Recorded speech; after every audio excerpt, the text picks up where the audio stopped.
J'avais l'habitude d'être maigre. Au collège, par exemple, j'avais vraiment la réputation du gars maigre. On m'appelait le squelette, on disait qu'on voyait mes côtes, etc. Et je me rappelle même un de mes potes m'avait renommé le squelette sur Snap. Et j'ai commencé la muscu avec les vidéos de Manga Workout, plus précisément s'entraîner comme Gon. Et j'ai trouvé ça génial, le principe de vouloir transformer son corps, faire une transformation physique à l'issue de beaucoup d'efforts. Et donc j'ai commencé à me renseigner sur ça, à m'entraîner, et après de nombreux rebondissements et difficultés, j'ai pu bâtir un physique que les gens remarquent. Et puis maintenant, les gens me considèrent comme le gars musclé, et il y a même une fille dans un cours de physique chimie que quand j'ai contracté, elle était choquée et elle était un peu comme ça. Alors, petit disclaimer, parce que sur la vidéo, combien de temps ça prend d'être musclé, il y a beaucoup de gens qui disaient « Oui, mais t'es pas assez musclé, je sais pas quoi ». Alors, déjà, premièrement, même si je suis pas extrêmement musclé, je suis légitime d'aider les ultra débutants, vu que si tu as fait tel progrès, tu peux plus légitime d'aider les débutants, vu que tu sais ce que ça fait d'être débutant, vu que tu l'as été il y a pas longtemps. Mais dans tous les cas, je ne prétends pas être un dieu de la muscu, je ne prétends pas être le pro de la fitness, je prétends juste être un gars qui a eu des certains progrès pour et du coup aider toi aussi à avoir ces certains progrès pour t'aider justement à passer les premières étapes que j'ai déjà passées. Donc bref, commençons la vidéo avec un conseil de merde. Le conseil de merde, c'est que ne pas faire de cardio. J'ai écouté ce conseil pendant une grosse période parce que je voulais pas faire de cardio pour éviter que ça nique mes gains, que du coup j'ai moins de gains vu que je brûle plus de calories.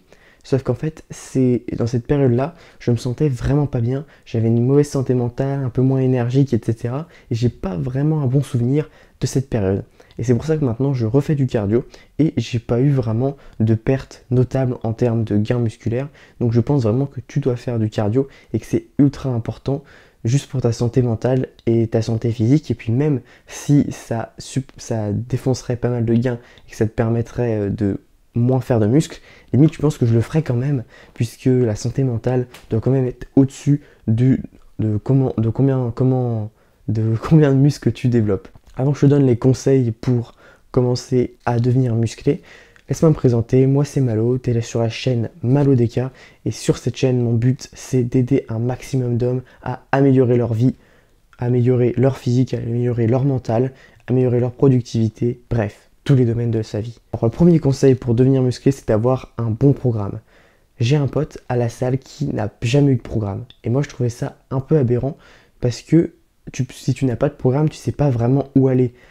Et tu ne peux pas vraiment appliquer la surcharge progressive dont on parlera juste après, parce que tu ne fais pas les mêmes exercices. Tu vas faire des exercices un peu par là, tu as entendu dire que cet exercice était pas mal, donc tu vas faire cet exercice. Ensuite, tu vas louper quelques séances, puisque bon, dans tous les cas, tu n'as pas de programme, alors tu t'en fous. En fait, tu y vas un peu comme si tu allais chez ta grand-mère, quoi.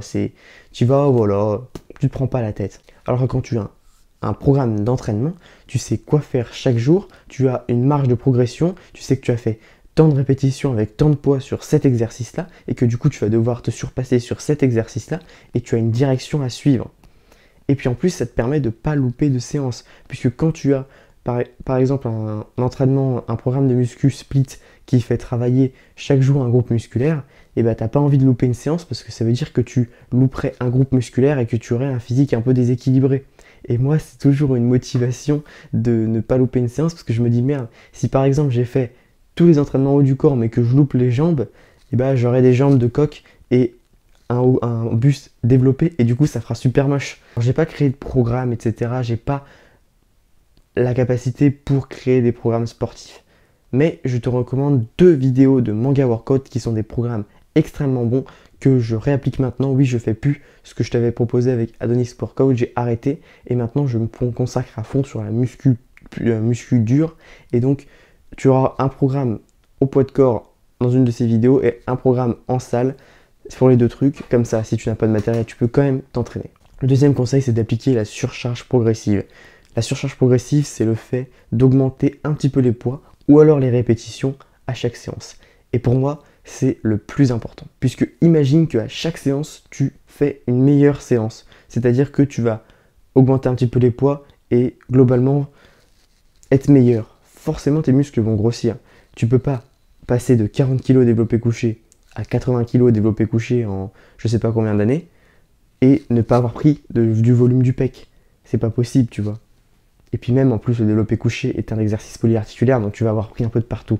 Et puis en plus, ce qui est bien avec la surcharge progressive, c'est que ça rend la salle extrêmement fun. Ça fait comme un jeu vidéo, puisque tu vas progresser un petit peu à chaque fois. C'est comme si tu montais des escaliers, et puis c'est quelque chose qui rend la salle extrêmement plaisant. Alors normalement, si tu as regardé la vidéo de Manga Workout sur les programmes, tu sais à peu près comment faire, mais je vais t'expliquer comment faire. Alors sur les programmes, tu vois que c'est des séries en fonction de si tu as pris force, hypertrophie ou endurance, mais dans tous les cas, je te conseille hypertrophie. Mais tu auras des séries de 8 à 12 et le truc c'est que avec un certain poids, si tu arrives à faire les séries demandées, soit 3, soit 4, imaginons 4 séries de 12 répétitions avec un poids donné, et ben tu peux passer au poids suivant, et au poids suivant tu vas faire 4 séries de 8 répétitions. Et tu vas monter comme ça. Une fois que tu as 4 séries de 8 répétitions, tu vas essayer de monter à 9, 10, 11, et une fois que tu as fait les 4 x 12, et ben tu vas repasser au poids supérieur et tu vas faire 4 x 8. Et c'est comme ça au fur et à mesure que tu montes, et pour moi, c'est une des meilleures méthodes pour faire de la surcharge progressive. Et d'ailleurs, je sais qu'il y a beaucoup de personnes qui pensent que pour avoir le poids parfait, il faut calculer ses PR et puis ensuite faire des pourcentages de son PR, etc. Moi, j'ai jamais fait de PR. En fait, tout ce que je fais, c'est que je prends un poids qui me permet de faire difficilement 4 x 8, et puis j'essaie de progresser jusque 4 x 12. C'est aussi simple que ça, et quand je suis à 4 x 12, bah, j'augmente le poids à quelque chose où je fais difficilement 4 x 8. Et tu peux voir rien qu'à ça que c'est extrêmement fun de progresser comme ça, et tu te dis, à un moment, ça se trouve, je vais arriver à, je sais pas, 300 kg au développé couché, même si c'est très peu probable, mais tu vois, dans l'imagination, c'est quand même vachement fun. Et le troisième conseil, tu peux te demander, qu'est-ce que je mange? Quoi manger? Alors un truc qui m'a toujours pris la tête, c'était de compter ses calories. Tu as déjà sûrement entendu ce terme si tu traînes un petit peu dans la sphère du fitness, compter ses calories. En gros, il faut peser chaque aliment pour savoir combien de calories ça fait, et c'est extrêmement chiant. Moi, j'ai pas pu faire ça puisque je suis chez mes parents et que c'est pas moi qui ai le contrôle de ce que je mange. Imagine un peu devoir peser chaque ingrédient de ce que ta mère cuisine. Ça serait un petit peu chiant, tu lui casserais un peu les couilles. Alors je dis pas, c'est une très bonne technique je pense pour notamment la prise de masse puisque en général les skinny ne savent pas vraiment quoi manger, quelle quantité manger pour prendre, et en général ils mangent déjà beaucoup et il faudrait qu'ils mangent encore plus et ils ne savent pas vraiment.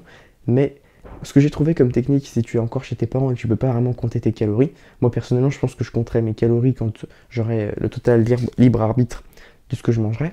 Mais si tu peux pas compter tes calories, et ben la technique que j'ai fait, c'est juste d'essayer d'améliorer sa nutrition en général, c'est-à-dire arrêter la junk food, arrêter les petits gâteaux, arrêter le sucre, etc. Alors je sais, ça va être un peu dur, mais dans tous les cas, ça améliorera ta santé et c'est ça le plus important. Alors maintenant, passons aux petits problèmes techniques. Alors déjà, si tu ne peux pas aller à la salle. Alors si tu ne peux pas aller à la salle parce que tu es trop loin, et bien tu as juste à faire comme moi. Et quand tu es au lycée, quand tu quittes par exemple à 16h, et ben tu peux t'inscrire à une salle qui est pas trop loin en marche. Et comme ça, tu peux y aller de 16h à 18h et rentrer à 18h comme si tu quittais les cours normalement à 18h. Ou alors pendant 2 heures de trou, par exemple tu as un trou entre disons 8h et 10h, et bah tu peux aller au lycée à 8h et puis marcher jusqu'à la salle et faire de la salle jusqu'à 8h à 10h. Et puis si tes parents ne veulent pas, et bah tu peux pas vraiment faire quelque chose à part les convaincre, mais si tu peux vraiment pas les convaincre, et bien encore une fois, va voir l'entraînement au poids de corps. Le deuxième problème technique, c'est si tu n'as pas le temps. Alors moi, une technique qui m'a énormément amélioré dans tout ce qui est gagner du temps pour combler 2 projets, donc là si t'as pas de temps, ça doit sûrement être par rapport au lycée, ça te prend beaucoup trop de temps. Mais ce que je fais moi, c'est que je mange la grenouille. Alors j'ai fait une vidéo, il faut que tu regardes la vidéo fais ça avant 10h pour réussir, où en fait j'explique que tu dois faire les tâches les plus importantes et tu peux utiliser cette période de temps pour faire tes devoirs, et comme ça tu auras le temps le soir libre pour aller à la salle. Et donc si tu veux plus d'informations, je te mets la vidéo à la fin. Tu auras la vidéo sur la grenouille que je mettrai en écran de fin. Et maintenant, si tu as la flemme, qu'est-ce que tu fais? Eh bien, honnêtement, il faut que tu te motives un peu, il faut que tu te disciplines. Puisque, ok, tu as la flemme, il n'y a pas de souci. Mais après, tu as le droit d'avoir la flemme et de ne pas y aller. Mais après, ne t'étonne pas d'avoir pas de résultat et d'avoir un corps qui ne te plaît pas. Le temps va passer dans tous les cas. Et soit tu y vas maintenant, soit tu y vas pas. Mais dans tous les cas, le temps il va passer, il va pas te laisser, il va pas t'attendre et, et tu auras soit un physique musclé, soit un physique de merde qui te plaît pas. C'est toi qui choisis. C'est la fin de cette vidéo. Si tu es arrivé jusque-là, sache que tu as une capacité d'attention qui est très bonne et je t'en félicite. Je suis sûr que si tu commences à te donner à fond sur ces 3 conseils, tu vas vraiment devenir musclé et vraiment améliorer ton physique. Pour cette vidéo, je vais te recommander 3 autres vidéos qui peuvent approfondir celle-ci. Tout d'abord, la vidéo sur la nutrition, quoi manger pour prendre du muscle. Également, la vidéo sur la grenouille pour te libérer du temps, c'est-à-dire c'est une technique de productivité qui te permet de gagner du temps. Et aussi, combien de temps ça prend d'être musclé si tu as la flemme de faire la salle. Et cette vidéo est assez, assez motivante. Et puis, ça te permet également de donner des petits conseils pour tenir sur le long terme la salle. Donc voilà, tu vois laquelle choisir, c'est comme Netflix. Et du coup, je te dis à la prochaine. N'hésite pas, n'oublie pas que le plus important, ce n'est pas de tout faire tout bien tous les jours, mais c'est de tenir sur le long terme. Ciao.